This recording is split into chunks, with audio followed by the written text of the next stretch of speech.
Bienvenidos a UDI Arroba, al programa de Física Conceptual. Hoy, en el capítulo primero, en el módulo 3, estudiaremos el modelo copernicano. Al terminar este módulo, el estudiante estará en capacidad de dar respuesta o investigar la solución a las siguientes preguntas.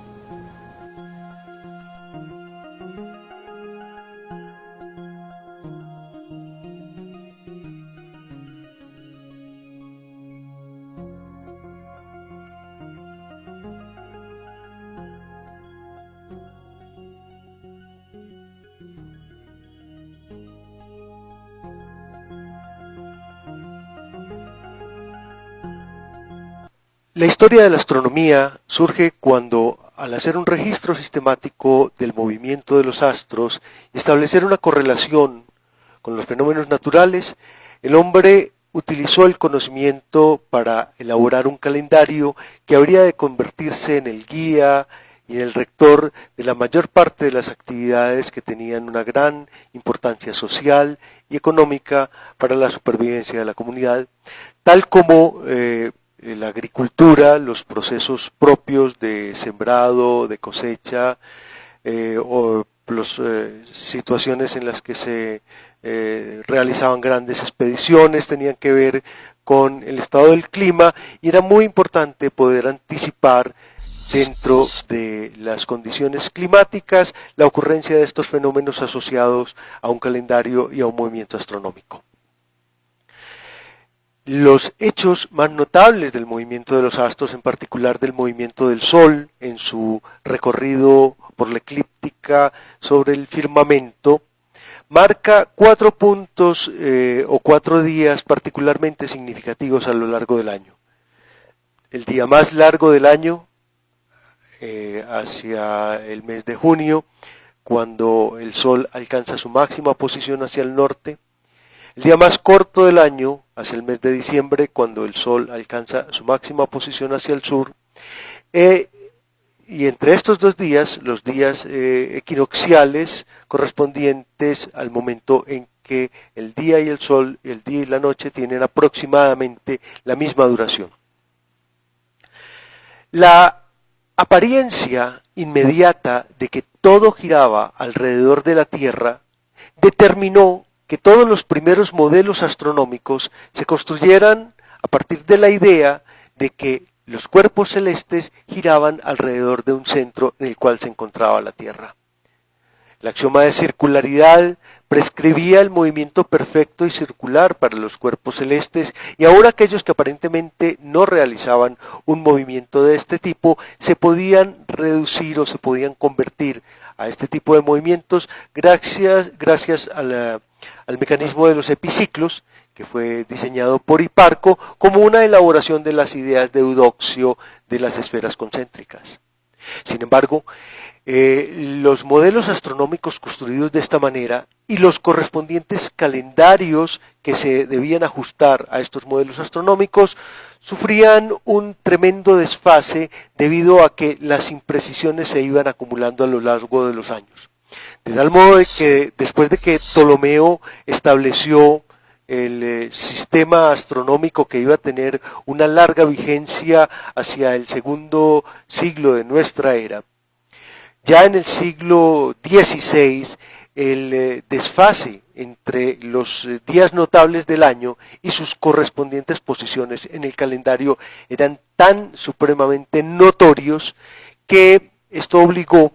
a solicitar una revisión a fondo de los calendarios, de los sistemas astronómicos y de los sistemas planetarios en los que se basaba la elaboración de un calendario para poder corregir y para tener una mejor adecuación entre los hechos astronómicos que debían marcar un día y la ocurrencia precisa de ese día.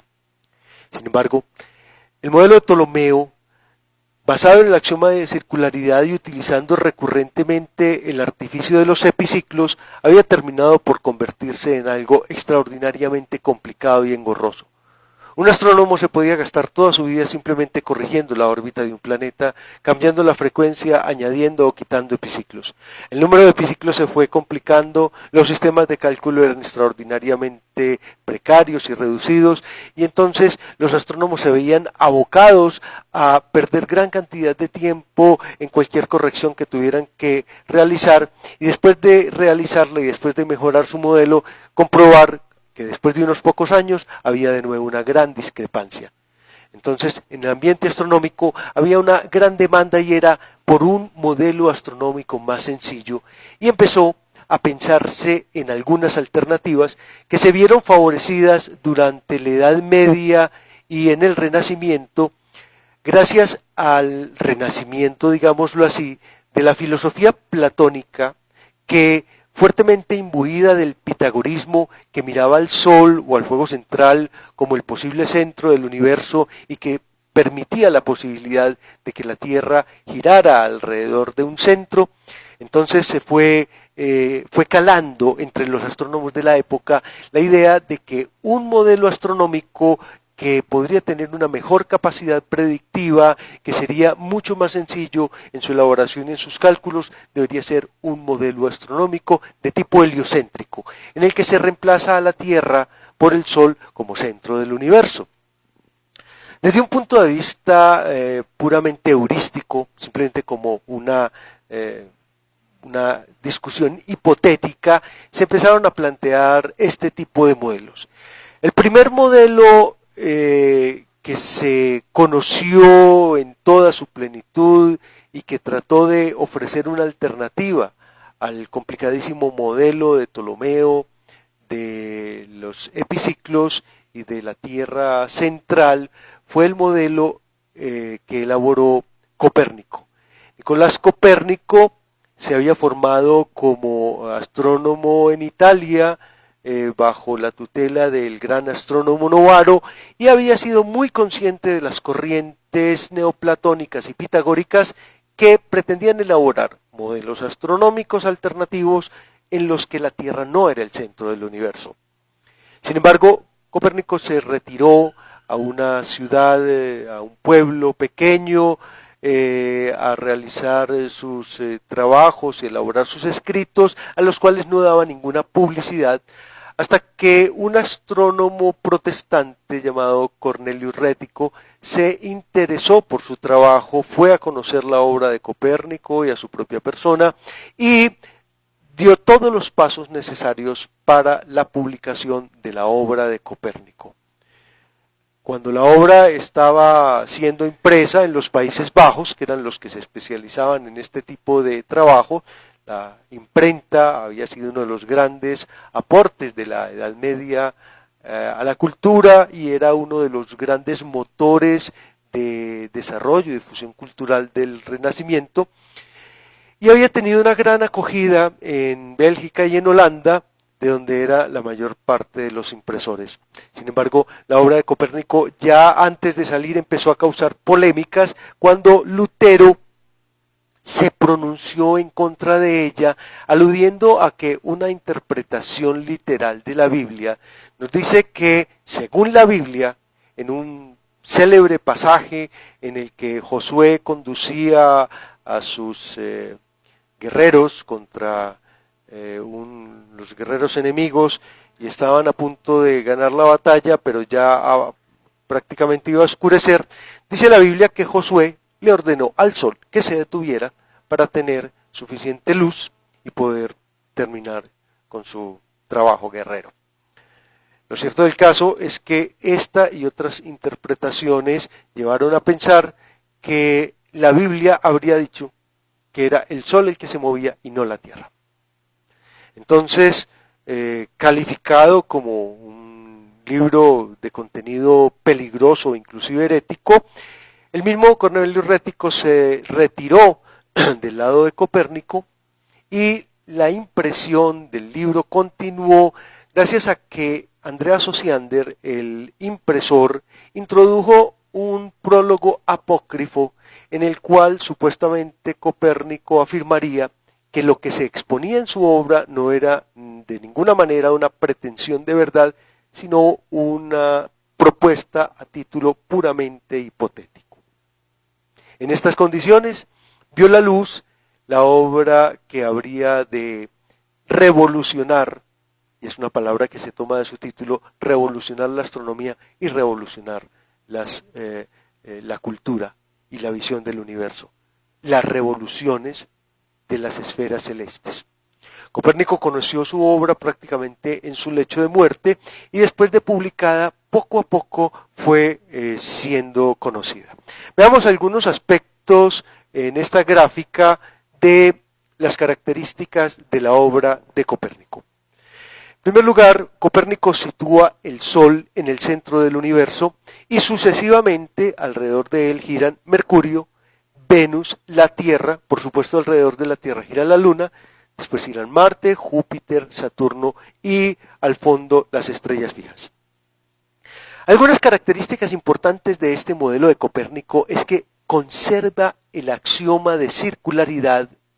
y conserva el mecanismo de epiciclos para poder dar cuenta del movimiento planetario. En particular, el hecho de que la distancia Tierra-Luna es variable se podía explicar gracias a que sería ahora en este caso la Tierra la que estaba dotada de una trayectoria excéntrica. De igual manera, la Luna también se podría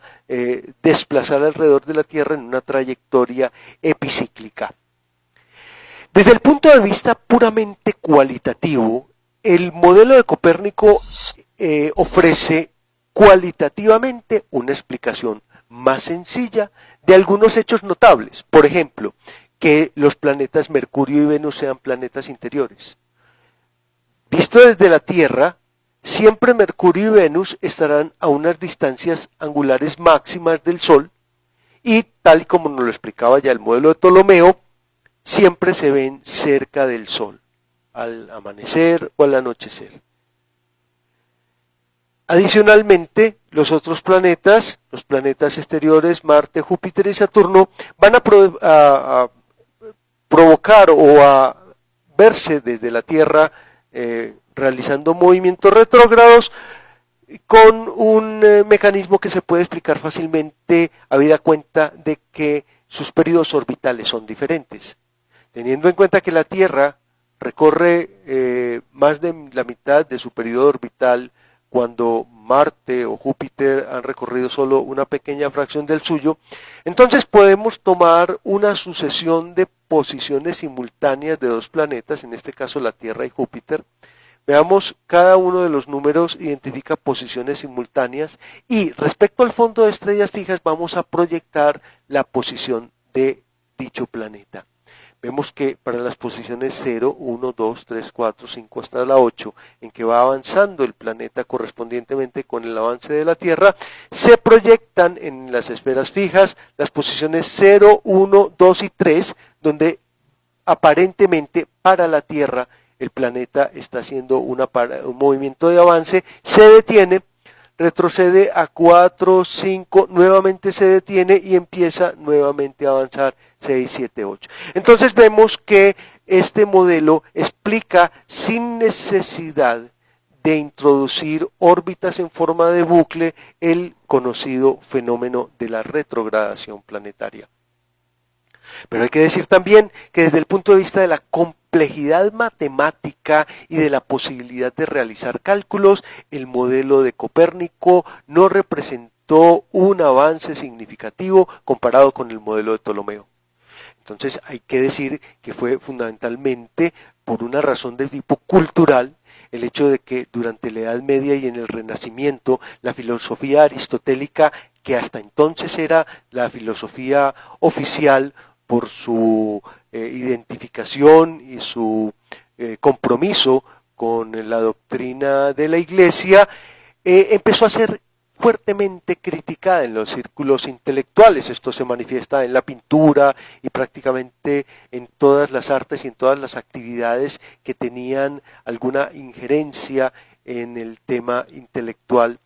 Y entonces la filosofía neoplatónica empieza a ser fuertemente aceptada y es, digámoslo así, por razones de este tipo, por las que empieza a ser aceptada la teoría de Copérnico. Algunas razones de tipo práctico nos explican por qué el interés de la astronomía, por qué el Papa Gregorio en el siglo XVI le pide a los grandes astrónomos de la Iglesia que reformen el calendario. Y es que, recuerden ustedes que a finales del siglo XV se produjo el descubrimiento de América y se volvió supremamente importante la navegación en alta mar. Pero la navegación en alta mar tiene un problema fundamental que es la determinación de la longitud. La latitud de un punto sobre la Tierra se determina relativamente fácil ubicando la posición de la estrella polar. Sin embargo, la longitud requiere el conocimiento simultáneo de la hora local y de una hora de referencia en una época en que no existían relojes de precisión que permitieran transportar la hora. En estas condiciones, la astronomía, los datos astronómicos, las tablas astronómicas, se convierten en una especie de gran reloj, de sistema de referencia obligado, y entonces la precisión con la que un modelo astronómico pudiera dar cuenta de la ubicación sobre la Tierra a partir de observaciones y tablas era de importancia vital para la navegación, que de por sí ya tenía una importancia comercial sobresaliente. Entonces, la discusión respecto al modelo copernicano se va a dar básicamente en dos niveles. En el nivel puramente cultural, respecto a si el Sol podía ser la figura preponderante en el universo o si de otra manera deberíamos aceptar la posición aristotélica de que la Tierra era el centro del universo porque el universo se había creado alrededor de la Tierra y de alguna manera alrededor del hombre. O si por razones puramente prácticas y buscando mejores posibilidades de cálculo, modelos más precisos y resolver problemas como los que hemos mencionado de la orientación de la navegación en alta mar, habría que buscar alternativas como el modelo copernicano. Si en la época se hubiera tenido la posibilidad de hacer observaciones detalladas, cosa que muy pronto iba a poder hacerse gracias al telescopio, entonces se habría podido escoger entre el modelo de Copérnico y el modelo de Ptolomeo simplemente observando las características de las fases de Venus. Si vemos en esta gráfica, las fases de Venus dependen de la posición relativa de Venus, la Tierra y el Sol. Aquí tenemos la representación según Ptolomeo del planeta Venus moviéndose en un epiciclo cuyo centro está en la línea que une al Sol y al planeta. Y entonces en estas sucesivas posiciones 1, 2, 3 y 4 vemos el asoleamiento del planeta y en estas representaciones cómo el planeta se vería desde la Tierra. Vemos que aquí se ve como un cuarto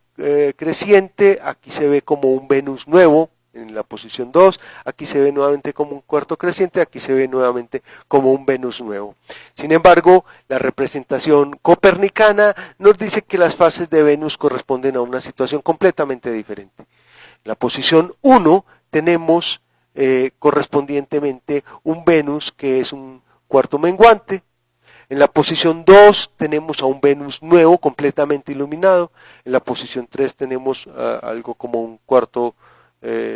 menguante también, y en la posición 4 sí tenemos un Venus nuevo. Entonces, la posibilidad de confrontar los dos modelos a partir de dos diferentes representaciones de un fenómeno astronómico que muy pronto iba a ser observable, iba a ser algo determinante en la escogencia entre el sistema de Copérnico y el sistema de Ptolomeo. Con esto concluimos el módulo número 3 del primer capítulo sobre la historia de la astronomía del curso de física conceptual para U de arroba.